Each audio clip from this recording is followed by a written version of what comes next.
En la historia de la humanidad han existido armas de todo tipo, pero ninguna, a pesar de los años, es más icónica que la espada. ¿Y sabes por qué? Bueno, es porque las espadas no solo fueron herramientas de guerra, sino símbolos de poder, identidad y mito. Existieron espadas sagradas y espadas legendarias que ganaron renombre por quienes las portaban. Hay espadas únicas, irrepetibles, envueltas en leyendas y hechos reales. Y hoy veremos las 3 más extraordinarias que existieron en la vida real y que hasta hoy generan fascinación, misterio y debate.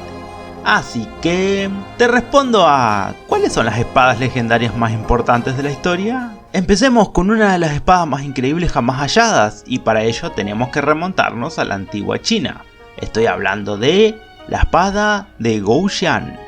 Esta legendaria arma fue hallada en 1965 en una tumba sellada durante más de 2000 años, perteneciente al antiguo imperio llamado Chu. Cuando los arqueólogos la desenvainaron, algo los dejó sin palabra. La hoja seguía afilada, brillante y sin signos de corrosión. La espada fue forjada en bronce de alta calidad con una tecnología que no se creía posible para la época, algo que la vuelve aún más mítica. Su resistencia a la oxidación se debe a una aleación extremadamente avanzada y a un tratamiento superficial aún debatido.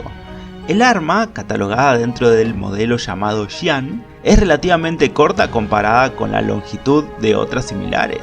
Mide 55,6 centímetros, de los cuales 8,4 corresponden a la empuñadura, que está forrada de seda, y en las guardas presenta incrustado esmalte azul y turquesa. Pesa unos 875 gramos y la hoja, que es de doble filo, es un poco más ancha en su base que en el resto, alcanzando ahí los 4,6 centímetros. La espada no solo está en un estado casi perfecto después de 2 milenios, sino que corta como nueva. Para muchos es una prueba del nivel técnico alcanzado por antiguos guerreros chinos. Además, perteneció a un rey, el rey Gou Xian, que fue el soberano de Yue, un reino de la zona sudoeste de la actual China, extendido en torno a la zona baja del río Yangtze. La historia de este rey es interesante, pero también es bastante extensa como toda historia de imperios chinos. Pero resumiendo todo, cuando el rey Gou Xian tomó el trono tras la muerte de su padre, se había envuelto en una guerra con el imperio Wu, que era su vecino. El motivo, pues el mismo que el de Troya. Una princesa del reino de Yue había huido de su esposo, que era uno de los hijos del rey de Wu, así que Wu reclamó que se entregue a la princesa, algo a lo que el padre de Gou Xian se había negado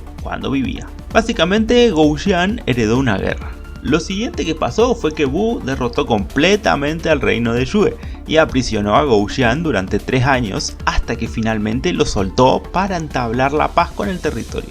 Esto se debió más que nada porque Wu estaba en guerra también con el imperio Zhou, del que hablaremos más adelante. La cuestión es que Gou Xian, estando libre, regresó a Yue, pero contrario a tranquilizarse, planeó una venganza por más de una década en la que se encargó de preparar un poderoso ejército, tan cruel y sanguinario que hacía temblar al imperio Wu.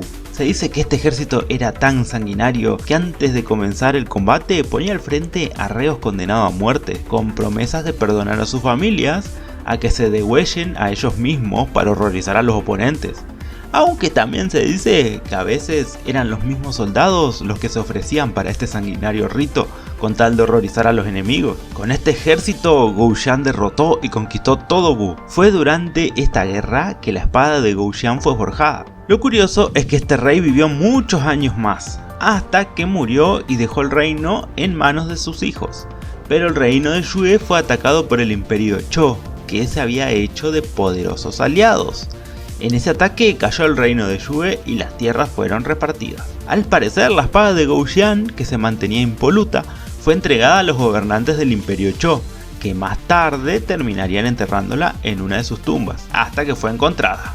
Creo que me excedí un poco, pero esta historia estaba tan interesante que no podía no contarla. Pero sin más, pasemos a la siguiente espada, que no es otra más que Joseuse, la espada de Carlomagno. Joseuse, o también conocida como la Joyosa en español, es una de las espadas más emblemáticas de la Europa medieval. Fue utilizada en las ceremonias de coronación de los reyes franceses durante siglos y perteneció nada más y nada menos que a Carlomagno. ¿Quién es Carlomagno?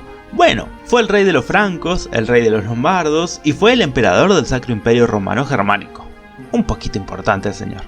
Carlomagno es probablemente la figura más importante de la Europa occidental desde la caída del Imperio Romano. unificó gran parte de Europa. Ahora bien, de Carlomagno podemos hablar horas, pero estamos acá por su espada.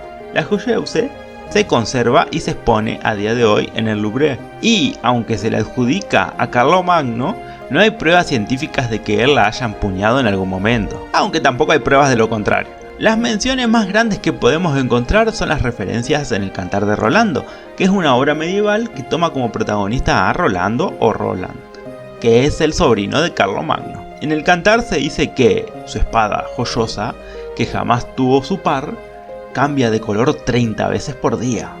Además de Joyeuse, se cuenta que Carlomagno tenía dos espadas más, la Flamígera, que podía cortar las llamas, y también Durandal, que había sido regalada a su sobrino Roldán. En el Cantar de Rolando se mencionan que estas espadas eran capaces de partir a un hombre a la mitad, pero ojo, no horizontalmente, sino verticalmente.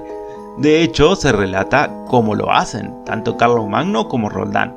Aún así, se estima que Carlomagno nunca luchó con Joyeuse, sino que era más una espada ceremonial, o que cumplía el papel de los ritos feudales, y nada más. La espada tiene la empuñadura ricamente decorada con oro y esmalte, y también algunos fragmentos de la hoja parecen datar de épocas diferentes, lo que indica posibles reconstrucciones o modificaciones. Las crónicas la describen como una espada con propiedades casi mágicas y brillo propio. Aunque las exageraciones son parte del mito, Joyeuse representa la unión entre la historia, poder político y simbolismo religioso.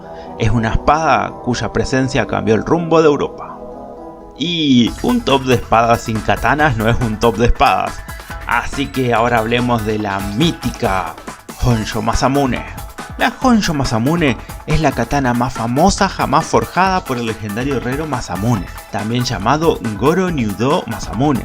Es una espada real que existió, pero que está desaparecida. Esta espada entraña tanto misterio y es tan legendaria que hay muchas leyendas que dicen que tenía poderes mágicos o sobrenaturales. ¿Qué clase de poderes, te preguntarás? Bueno, eso queda a la imaginación, pero la razón de su magia es que esta espada ayudó a unificar al país de Japón, que durante muchísimos años estuvo dividido en guerras. Pero vamos a su origen. Se dice que existieron un total de 12.000 guerreros de espadas y katanas en Japón, de los cuales solo un puñado se puede considerar legendario, y el más legendario de los legendarios es otro más que Masamune.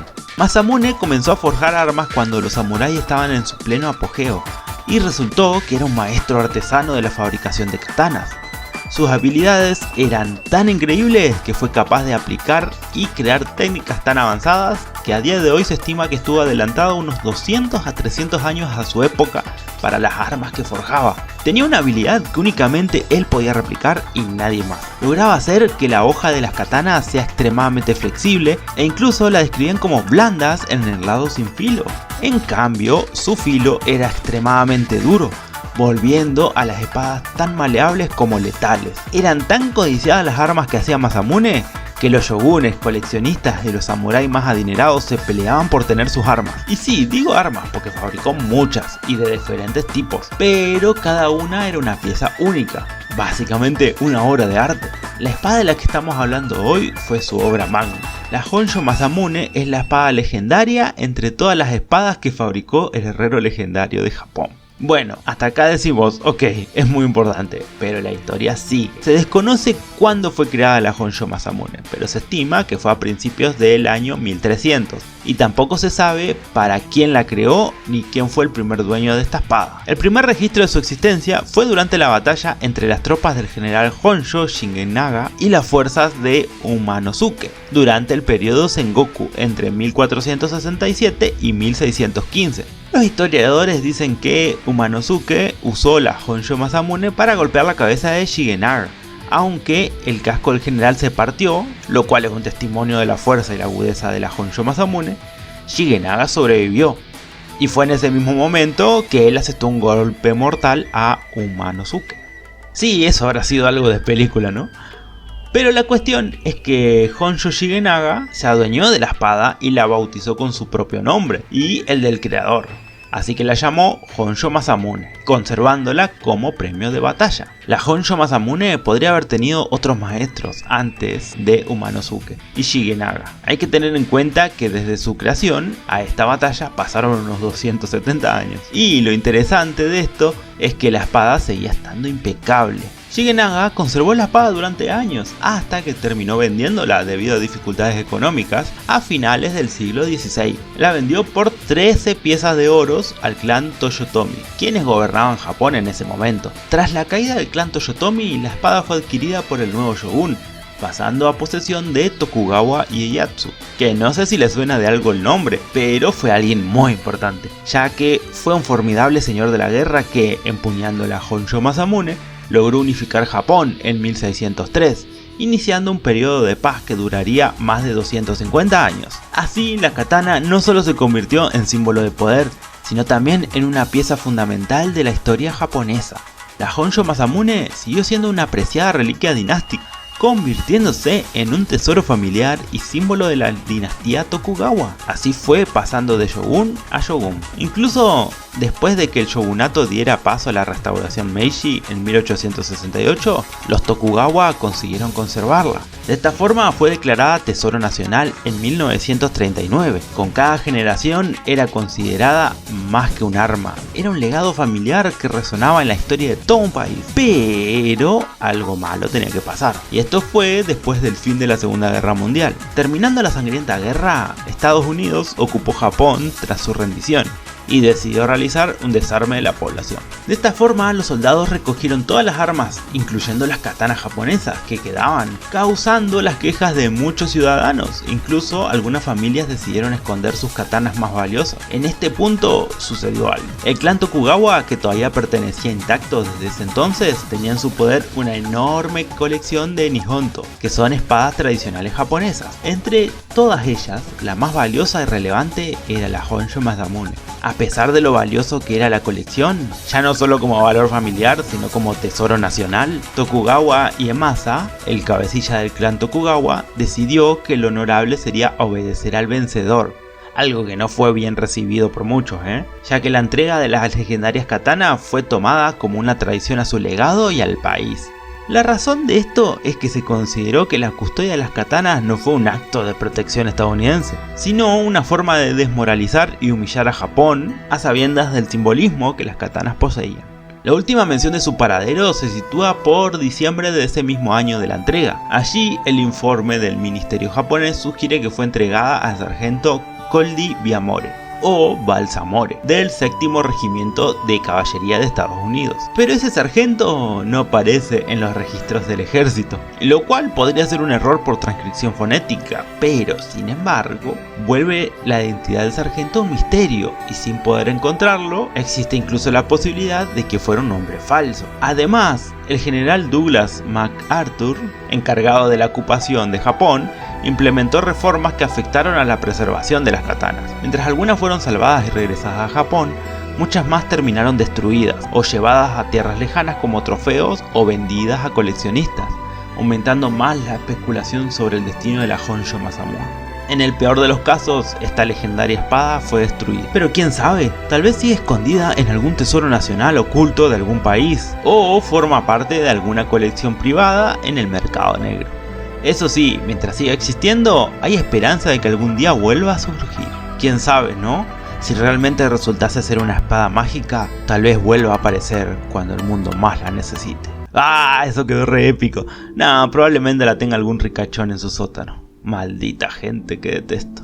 En fin, hasta acá llegamos. Espero que les haya gustado. En realidad iban a ser 5 espadas, pero vieron que se alargó mucho, así que solo fueron 3. Por lo que dejo las siguientes para el próximo top de este tipo. Como siempre, te pido un like y una suscripción si no estás suscrito. Y también un comentario, que con tan poco me hacen muy feliz. Por cierto, me acabo de dar cuenta que no dejé una palabra para que comenten. Comenten Biamore, que es el nombre del general que desapareció. Y con eso ya está. Ahora sí, termino mi frase como siempre. Con tan poco me hace muy feliz. ¡Nos vemos!